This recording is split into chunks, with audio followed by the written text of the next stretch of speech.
أعوذ بالله من الشيطان الرجيم. بسم الله الرحمن الرحيم. ومن أظلم ممن افترى على الله كذبا أو كذب بآياته إنه لا يفلح الظالمون. ويوم نحشرهم جميعا ثم نقول للذين أشركوا أين شركاؤكم الذين كنتم تزعمون ثم لم تكن فتنتهم إلا أن قالوا والله ربنا ما كنا مشركين.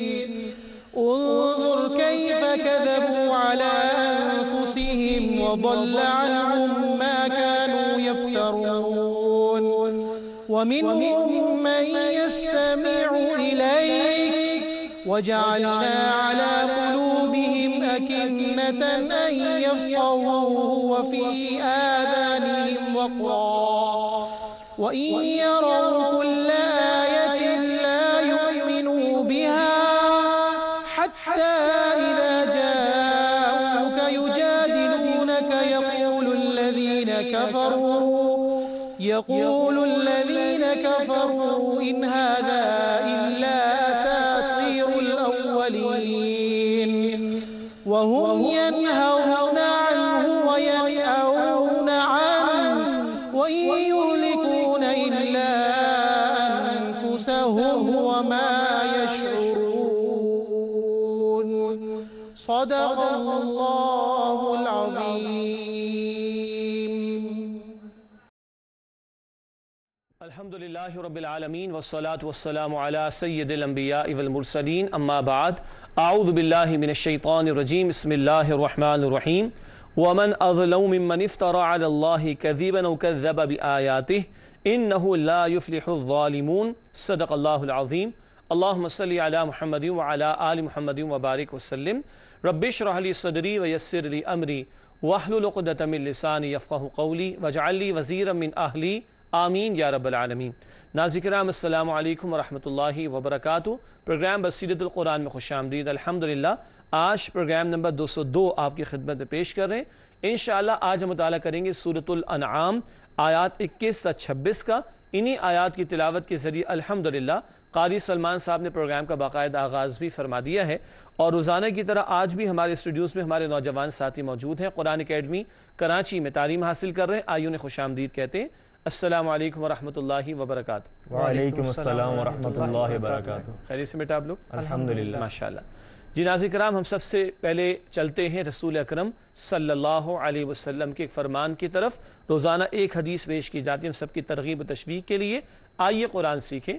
فرمان نبوی صلی اللہ علیہ وسلم، ان قریب ایک فتنہ برپا ہوگا، اس سے بچاؤ کے بارے میں فرمایا اللہ کی کتاب قرآن حکیم.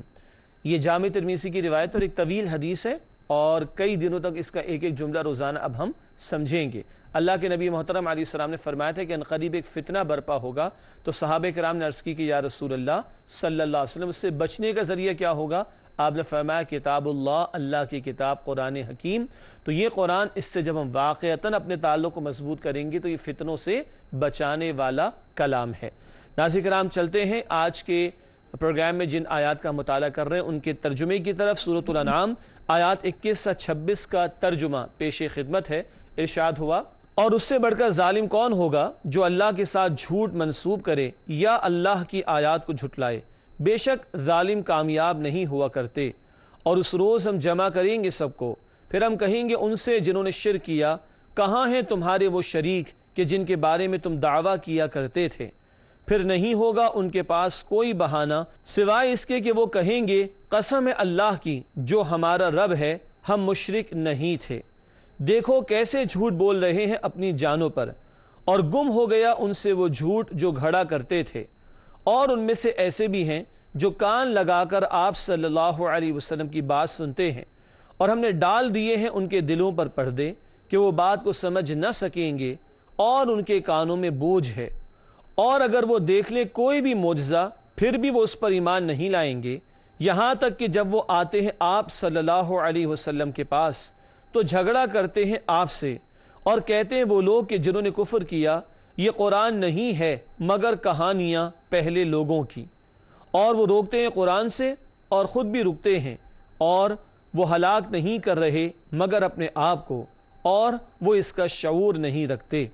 ناظرین کرام، یہ ترجمہ سورۃ الانعام آیات 21 تا 26 کا۔ پروگرام کی ترتیب کے مطابق آگے چلتے ہیں اور سب سے پہلے ربط آیات کو سمجھتے ہیں۔ گزشتہ آیات اور آج کی زیر مطالعہ آیات کا باہمی تعلق ربط آیات کہلاتا ہے۔ پہلا نقطہ اسکرین پر ہمارے سامنے ہے۔ گزشتہ آیات میں اہل کتاب میں سے رسول اللہ صلی اللہ علیہ وسلم سے اعراض کرنے والوں کا بیان تھا۔ اہل کتاب کا بھی ذکر آیا اور وہ جانتے بوجھتے نبی صلی اللہ علیہ وسلم کا انکار کرتے تھے۔ بہرحال رسول اکرم علیہ السلام سے اعراض کرنا اور ان کی رسالت کو قبول نہ کرنا یہ روش تھی اہل کتاب کی، ان کا ذکر آیا۔ گو کہ مکی صورت ہے لیکن مکی صورتوں میں بھی مدنی صورتوں کے مضامین آ جاتے ہیں۔ اہل کتاب کا ذکر زیادہ تو آتا ہے مدنی صورتوں میں، لیکن یہاں پر بھی آیا، پچھلی نشستوں میں ہم تفصیل سے بیان کر چکے ہیں۔ آج کے حوالے سے نقطہ لکھا ہے اسکرین پر آپ کے سامنے ربط آیات کے ذیل میں۔ اب اللہ پر جھوٹ باندھنے والوں کی مذمت کا ذکر ہے۔ اللہ پر جھوٹ باندھنا مراد غلط باتوں کو اللہ کی طرف منسوب کرنا، اپنے غلط اعمال کو اللہ کی طرف منسوب کرنا، یہ طرز عمل تھا مشرکین عرب کا۔ اس کا ذکر آج کی نشست میں انشاءاللہ تعالی ہم سمجھیں گے۔ ناظرین کرام، ربط آیات کے بعد تعارف کا سیگمنٹ ہے، یعنی جن باتوں کو تفصیل سے تشریح میں آگے ہم سمجھیں گے ان کا مختصر ایک جائزہ یا خاکہ تعارف کے ذیل میں پیش کیا جاتا ہے۔ پہلا نقطہ تعارف کے ذیل میں ہمارے سامنے ہے، شرک کرنے والا سب سے بڑا ظالم ہے۔ اس کو سمجھیے کہ آگے کہ ظلم کسے کہا جاتا ہے۔ دوسرا نقطہ تعارف کے ذیل میں ہے، ہر دھرمی کرنے والوں کو قرآن سے ہدایت نہیں ملتی، یعنی جانتے بوجھتے جو رد کر دیں وہ ہر دھرمی پر اڑے ہوئے ہیں، ان کو قرآن سے ہدایت نہیں ملے گی۔ آخری نقطہ ہے تعارف کے ذیل میں، کفار خود بھی گمراہ ہیں اور دوسروں کو بھی گمراہ کرتے ہیں، تو ان کا عذاب بھی دوہرا ہوگا، خود گمراہ ہونے کا عذاب اور دوسروں کو گمراہ کرنے کا بھی عذاب۔ ناظرین کرام، اس کے بعد آیات کا تجزیہ ہے۔ ہر آیت میں کیا موضوع زیر گفتگو آتا ہے اس کو آیات کے تجزیے میں ہم سمجھتے ہیں۔ سورۃ الانعام آیات 21 سے 26 کا تجزیہ پیش خدمت ہے۔ سب سے پہلے الانعام آیت نمبر 21، اللہ پر جھوٹ باندھنے والا سب سے بڑا ظالم ہے۔ آیت نمبر 22 تا 23، قیامت کے دن مشرکوں سے ان کے شرکاء کے متعلق سوال، جن جھوٹے معبودوں پر تکیہ کیا ہوا تھا اور جھوٹے معبود تھے، باطل معبود تھے، ان کے بارے میں مشرکین سے سوال کیا جائے گا۔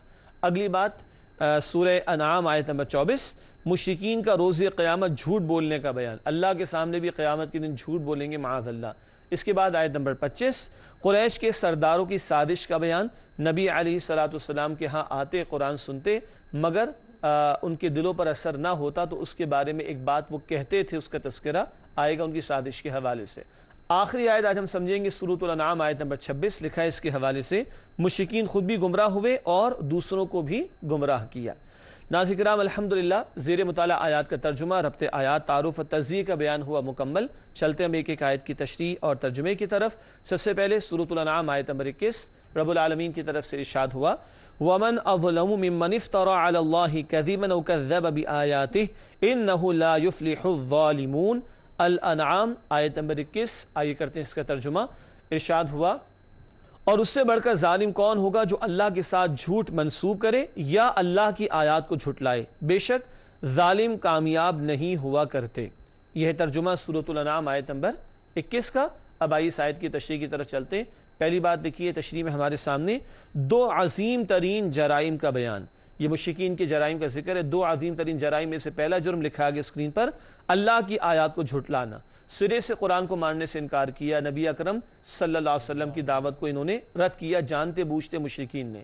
دوسرا نقطہ لکھا ہے، کوئی شے خود گھڑ کر اللہ کی طرف منسوب کرنا، کوئی شے خود گھڑ کر اللہ کی طرف منسوب کرنا۔ مثال کے طور پر اگلی سورہ سورۃ الاعراف میں ہم پڑھیں گے، سورۃ الاعراف میں، کہ یہ لوگ خانہ کعبہ کا معاذ اللہ برہنہ طواف کرتے اور کہتے اللہ تعالیٰ نے اس کا ہمیں حکم دیا، استغفر اللہ۔ یہ خود گھڑی ہوئی باتوں کو اللہ کی طرف منسوب کرنا، گویا اسے کہا جائے گا اللہ کی طرف جھوٹ کو منسوب کرنا۔ یہ دو جرائم کا بیان، آیات کا انکار اور جھوٹی باتیں اللہ کی طرف منسوب کرنا، ان دو جرائم کا ذکر ہے۔ آگے لکھا ہے تشریح میں، اللہ پر جھوٹ باندھنے سے مراد اللہ کے ساتھ بتوں کو شریک کرنا ہے۔ یہ بھی ایک جھوٹ ہے کہ اللہ کی خدائی میں کسی کو شریک کر دیا جائے، اللہ کے، حالانکہ اللہ تعالیٰ تو بے نیاز ہے، اللہ کے ساتھ کوئی شریک نہیں، وَلَمْ يَكُنْ لَهُ كُفُوًا أَحَدٌ، اللہ کے جیسا کوئی بھی نہیں ہے، ولم یکن لہ شریک فی الملک، اللہ کی بادشاہت میں کوئی اس کے ساتھ شریک نہیں ہے، لیکن جھوٹے معبودوں کو مقرر کرنے والے بھی اللہ پر جھوٹ ہی منسوب کر رہے ہیں، حالانکہ اللہ کی بادشاہت میں کوئی بھی شریک نہیں ہے۔ آخری نقطہ اس آیت کی تشریح میں ہے، ایسے مجرمین کے لیے نجات نہیں، فرمایا کہ یہ کبھی بھی کامیاب نہیں ہوں گے، یہ شرکی روش، یہ ظالمانہ طرز عمل، یہ کل انسان کو جہنم میں لے جانے والا ہے، ایسے لوگوں کے لیے نجات نہیں۔ اللہم اجرنا من النار، اے اللہ ہم سب کو آگ کے عذاب سے محفوظ فرما دیجئے۔ ناظرین کرام، اس کے بعد چلتے ہیں سورۃ الانعام آیت نمبر 22 کی طرف۔ رب العالمین کی طرف سے ارشاد ہوا، وَيَوْمَ نَحْشُرُهُمْ جَمِيعًا ثُمَّ نَقُولُ لِلَّذِينَ أَشْرَكُوا أَيْنَ شُرَكَاؤُكُمُ الَّذِينَ كُنْتُمْ تَزْعُمُونَ۔ الانعام آیت نمبر 22، آئیے کرتے ہیں اس کا ترجمہ۔ ارشاد ہوا، اور اس روز ہم جمع کریں گے سب کو، پھر ہم کہیں گے ان سے جنہوں نے شرک کیا، کہاں ہیں تمہارے وہ شریک کے جن کے بارے میں تم دعویٰ کیا کرتے تھے۔ یہ ترجمہ الانعام آیت نمبر 22 کا۔ تشریح میں ایک ہی نقطہ لکھا ہے، بات واضح ہے۔ روز قیامت مشرکین سے ان کے باطل معبودوں کے بارے میں سوال ہوگا۔ کیسے باطل معبود؟ کہ جو کچھ بھی نہیں کر سکتے تھے، جن پر تم نے تقیہ کیا، کہاں چلے گئے؟ جن کو دنیا میں نفع نقصان کا مالک سمجھا، کہاں چلے گئے؟ قرآن میں سورۃ الحج میں آتا ہے، یہ تو ایک مکھی بھی پیدا نہیں کر سکتے، بتوں کے بارے میں، اور مکھی ان کے سامنے پڑے ہوئے نذرانوں میں سے کچھ اٹھا کر لے جائے تو بیچارے واپس بھی نہیں چھڑا سکتے۔ ایسوں کو تم نے پکارا، تو ان جھوٹے معبودوں کے بارے میں سوال ہوگا، اور اس سوال سے ان لوگوں کی جو ذلت ہے اس میں اور زیادہ اضافہ ہوگا کہ کوئی جھوٹے معبود ان کو بچانے کے لیے نہیں آئیں گے کل اللہ کے سامنے۔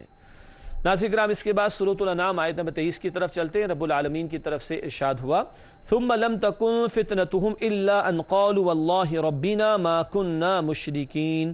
الانعام آیت نمبر 23 ہے، آئیے کرتے ہیں اس کا ترجمہ۔ ارشاد ہوا، پھر نہیں ہوگا ان کے پاس کوئی بہانہ سوائے اس کے کہ وہ کہیں گے قسم اللہ کی جو ہمارا رب ہے، ہم مشرک نہیں تھے۔ یہ ہوا ترجمہ سورۃ الانعام آیت نمبر 23 کا۔ آئیے اس آیت کی تشریح کی طرف چلتے ہیں۔ مشرکین کا رد کیا جا رہا ہے۔ پہلی بات لکھی ہے اس حوالے سے، باطل معبودوں کی سفارش کا اعتقاد رکھنے والے مشرک اپنے شرک سے مکر جائیں گے۔ آگے لکھا ہے جھوٹ بولیں گے، کیا قسمیں کھائیں گے؟ واللہ ما کننا مشرکین، واللہ ربنا ما کننا مشرکین، اللہ کی قسم جو ہمارا رب ہے ہم تو مشرک نہیں تھے۔ یعنی شرک وہ گھناؤنا جرم ہے جو انسان کو گراوٹ کی اس انتہا پر لے جاتا ہے کہ کل یہ بندہ اللہ کے سامنے بھی کھڑا ہوگا تو وہاں بھی جھوٹ بول رہا ہوگا، معاذ اللہ۔ یہ اتنا گھناؤنا جرم ہے، شدید ترین جرم ہے عقیدے کے اعتبار سے شرک کا معاملہ۔ اللہ تعالیٰ شرک کی ہر قسم سے ہماری حفاظت فرمائے۔ آگے ذکر کیا گیا، فتنہ کے معنی حجت، معذرت، آزمائش وغیرہ کے ہیں۔ یہاں لفظ آیا تھا فتنتہم، فتنہ کا لفظ آیا تھا نا آیت میں، اس کو وضاحت کر رہے ہیں یہاں پر کہ فتنے کے معنی حجت، معذرت، آزمائش وغیرہ کے ہیں۔ اور آگے اسی تسلسل میں لکھا ہے، مشرکین کا معذرت پیش کر کے چھٹکارا حاصل کرنے کی لا حاصل کوشش کا بیان۔ لا حاصل جس کا کوئی فائدہ نہیں، قسمیں کھا لیں بچ نہیں سکیں گے۔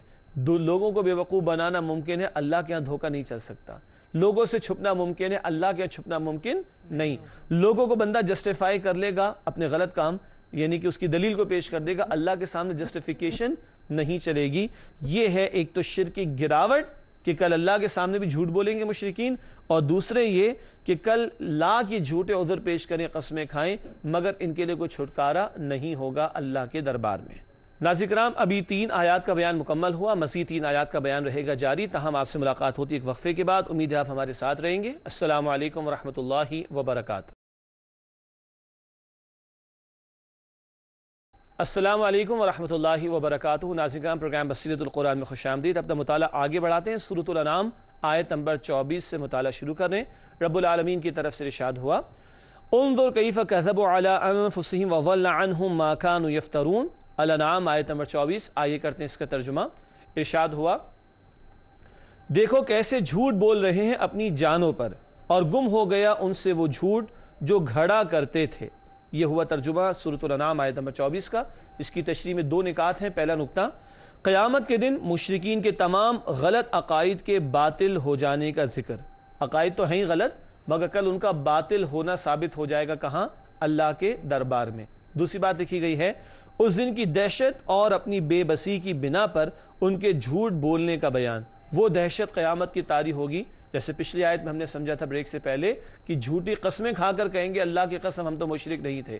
ایک تو بے بسی، کوئی پوچھے گا نہیں، کوئی کام نہیں آئے گا، اور دوسری دہشت اور ہولناکی اتنی زیادہ ہوگی کہ اب عذاب سے بچنے کے لیے جھوٹی قسمیں بھی کھا بیٹھیں گے، جھوٹ بھی بول دیں گے اللہ کے سامنے، مگر کوئی چھٹکارا ممکن نہیں ہوگا۔ اللہ اس ذلت سے، رسوائی سے ہم سب کی حفاظت فرمائے۔ ناظرین کرام، اس کے بعد سورۃ الانعام آیت نمبر 25 کا مطالعہ شروع کرتے ہیں۔ رب العالمین کی طرف سے ارشاد ہوا وَمِنْهُمْ مَنْ يَسْتَمِعُ إِلَيْكَ وَجَعَلْنَا عَلَىٰ قُلُوبِهِمْ أَكِنَّةً أَن يَفْقَهُوهُ وَفِي آذَانِهِمْ وَقْرًا وَإِن يَرَوْا كُلَّ آيَةٍ لَا يُؤْمِنُوا بِهَا حَتَّى إِذَا جَاءُوكَ يُجَادِلُونَكَ يَقُولُ الَّذِينَ كَفَرُوا إِنْ هَذَا إِلَّا أَسَاطِيرُ الْأَوَّلِينَ۔ سورۃ الانعام آیت نمبر 25، آئیے کرتے ہیں اس کا ترجمہ۔ ارشاد ہوا اور ان میں سے ایسے بھی ہیں جو کان لگا کر آپ صلی اللہ علیہ وسلم کی بات سنتے ہیں، اور ہم نے ڈال دیے ہیں ان کے دلوں پر پردے کہ وہ بات کو سمجھ نہ سکیں گے، اور ان کے کانوں میں بوجھ ہے، اور اگر وہ دیکھ لیں کوئی بھی معجزہ پھر بھی وہ اس پر ایمان نہیں لائیں گے، یہاں تک کہ جب وہ آتے ہیں آپ صلی اللہ علیہ وسلم کے پاس تو جھگڑا کرتے ہیں آپ سے، اور کہتے ہیں وہ لوگ کہ جنہوں نے کفر کیا یہ قرآن نہیں ہے مگر کہانیاں پہلے لوگوں کی۔ ناظرین کرام، یہ ترجمہ سورۃ الانعام آیت نمبر 25 کا۔ آئیے اس آیت کی تشریح کی طرف چلتے ہیں۔ پہلا نقطہ اسکرین پر ہمارے سامنے موجود، مشرکین قرآن کو بظاہر سنتے مگر آپ صلی اللہ علیہ وسلم کی اتباع کا ارادہ نہ ہوتا۔ کبھی کبھی آ جاتے اللہ کے رسول علیہ السلام کی محفل میں مگر ارادہ قبول کرنے کا نہ ہوتا۔ پھر ایک سوال آ سکتا ہے کہ کیوں آتے تھے؟ اس کا جواب مفسرین نے یہ دیا کہ اس لیے آتے تھے کہ آ کر کہتے کہ دیکھو میں سن تو لیا، کچھ ہے نہیں، اگر یہاں کچھ ہوتا تو ہم آگے بڑھ کر قبول کر لیتے۔ یہ وہ نفسیاتی اثر ڈالتے تھے اپنی عوام پر نفسیاتی اثر ڈالتے، دیکھو ہم نے جا کے سن لیا مگر وہاں کچھ ہے نہیں، اگر کوئی حقیقت ہوتی تو ہم پہلے آگے بڑھ کر قبول کر لیتے۔ یہ ان کا حربہ تھا اپنے عوام کو بھی حق سے روکنے کا، مگر یہ ہٹ دھرمی ان کو فائدہ تو دے گی نہیں۔ آگے اس حوالے سے لکھا ہے ضد، عناد اور ہٹ دھرمی میں پختہ ہونے کی وجہ سے قبول حق سے محروم کر دیے گئے۔ اللہ تعالیٰ کیا فرما رہے؟ ہم نے ان کے دلوں پر پردے ڈال دیے۔ کیوں؟ ضد پر خود آئے نا، ہٹ دھرمی پر خود آئے۔ سورۃ البقرہ کے شروع میں ہم پڑھ رہے تھے تکبر، تعصب، حسد وغیرہ، یہ اندر کی ہٹ دھرمی اور عناد جہاں کہیں آتا ہے بندہ حق سے محروم کر دیا جاتا ہے۔ تو اللہ نے پردے ڈال دیے کب؟ جب خود انہوں نے ہٹ دھرمی کا مظاہرہ کیا ہے، چنانچہ اب یہ ہدایت سے محروم کر دیے گئے۔ اگلا نقطہ ہے قرآن کو پرانے قصے کہانیاں دے کر منہ موڑ لینے کا بیان۔ اب یہ ہٹ دھرمی کی بات ہے، حالانکہ قرآن تو اپنا چیلنج پیش کرتا ہے، اس قرآن میں تمہیں شک سے ملتی جلتی کوئی صورت لا کر دکھا دو، وہ چیلنج تو ہوا نہیں پورا، اور کہنا قصے کہانی تو تم بھی لکھ کے بتا دو، تم بھی بیان کر کے بتا دو، لیکن قرآن کا چیلنج قبول کرنا ان کے لیے ممکن نہیں تھا۔ آخری نقطہ اس آیت کی تشریح میں اہل باطل کا نظریہ، کسی بات کے حق ہونے کے لیے اس کا نیا ہونا ضروری ہے۔ یہ کہتے ہیں پچھلوں کی کتابیں ہیں، یہ کہتے ہیں پچھلوں کے واقعات ہیں۔ تو کچھ باطل پرست قسم کے لوگوں کا نظریہ یہ ہوتا ہے کہ پرانی بات تو پرانی ہو گئی، اب تو کیا ہے کسی بات کے حق ہونے کے لیے اس کا نیا ہونا ضروری ہے۔ جیسا آج مسلمان بھی یہ سمجھتے ہیں کہ مغرب کی تقلید ہمیں کرنی چاہیے، مغرب نئی بات پیش کرتا ہے، ہر نئی بات کہاں سے آتی ہے؟ مغرب کی طرف سے آتی ہے، اور مستند ہے ان کا فرمایا ہوا، اور وہی کو چھوڑ کر ہم مغرب کی اندھی تقلید کریں گے، اللہ تعالی ہمیں معاف رکھے، گمراہی کے سوا کچھ نہیں ملے گا۔ ناظرین کرام، یہ اہل باطل کا نظریہ ہے کہ کسی بات کا حق ہونا اس کے لیے نیا ہونا ضروری ہے۔ معاذ اللہ، کبھی کبھی زبان زد عام یہ باتیں ہو جاتی ہیں، یہ بات تو پرانی، کوئی نئی بات ہونی چاہیے۔ استغفر اللہ، اللہ نے جو وحی کے ذریعے تعلیم ہمیں عطا فرمائی وہ قیامت تک کے لیے ہے، اور ہم سب کے لیے اس میں رہنمائی کا سامان قیامت تک کے لیے موجود ہے۔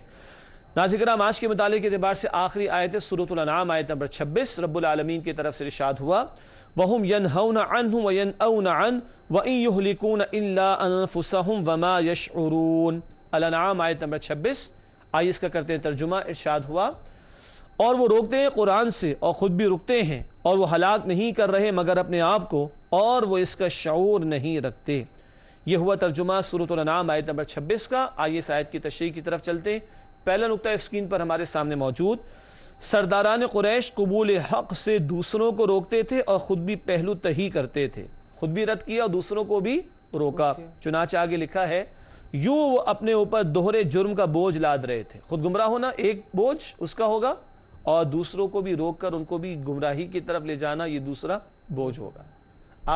آخری نقطہ اس آیت کی تشریح میں، حق سے روکنے اور خود رکنے کا نتیجہ لاشعوری طور پر اپنے ہی ہاتھوں اپنی تباہی اور بربادی کا سامان کر رہے ہیں۔ انہیں معلوم نہیں کہ جو حق کو جھٹلا بیٹھے اس کا عذاب دنیا میں بھی آتا ہے اور اس سے بڑھ کر عذاب کہاں ہوگا؟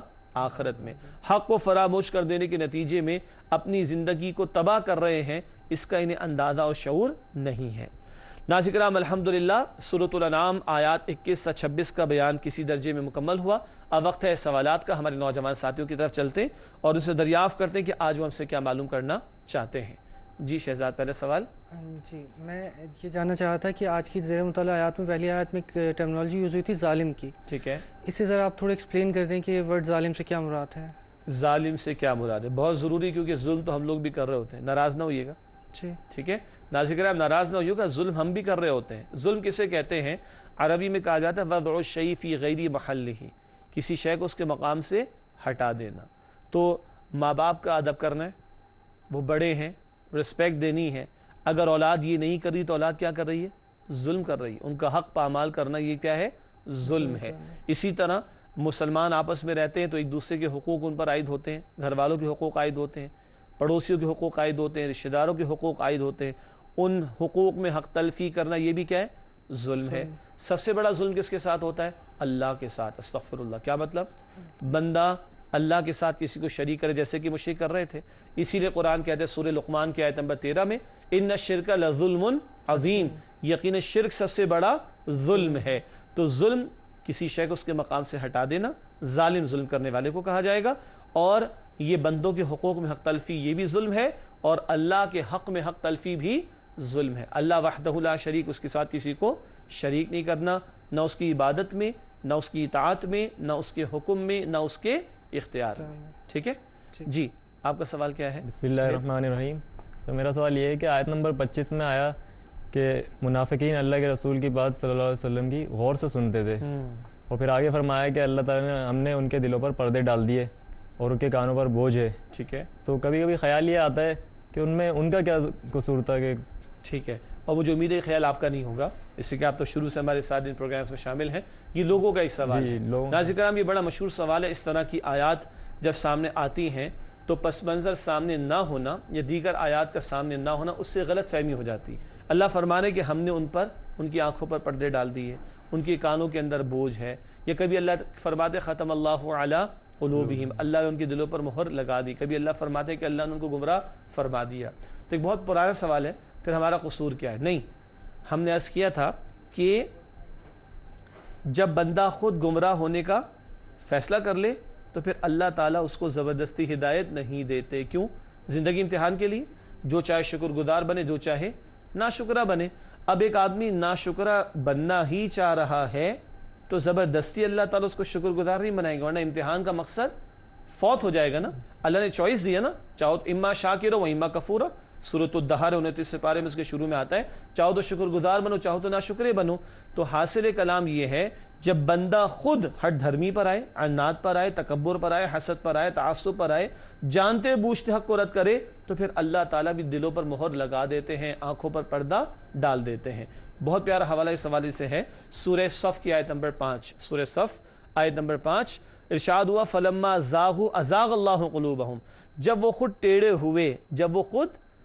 ہوئے تو اللہ نے ان کے دلوں کو ٹیڑھا کر دیا۔ جو جانتے بوجھتے خود اپنے آپ کو دنیا کا بندہ بنائے گا اور جانتے بوجھتے حق کو رد کرے گا تو پھر اللہ تعالیٰ بھی اس کو ہدایت سے محروم کر دیں گے۔ اللہ اس برے انجام سے ہم سب کی حفاظت فرمائے۔ اللہم اہدنا الصراط المستقیم، اللہ ہم سب کو سیدھے راستے کی ہدایت عطا فرما دیجیے۔ آمین۔